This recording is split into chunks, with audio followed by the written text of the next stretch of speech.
Hey everyone, welcome back to our channel. Today I'm going to show you how to find hotspot password on an iPhone.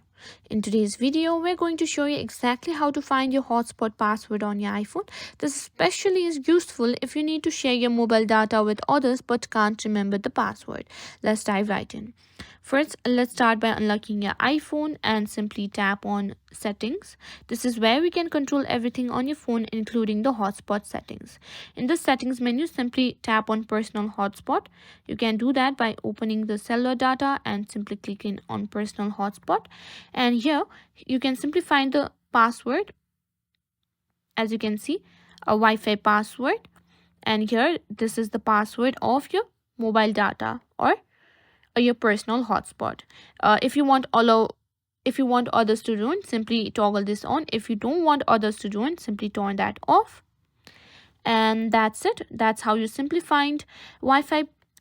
And that's how you simplify cellular data or personal hotspot password in Wi-Fi in iPhone. You can also simply change the password by simply typing it over here and simply clicking it on done, and that's it.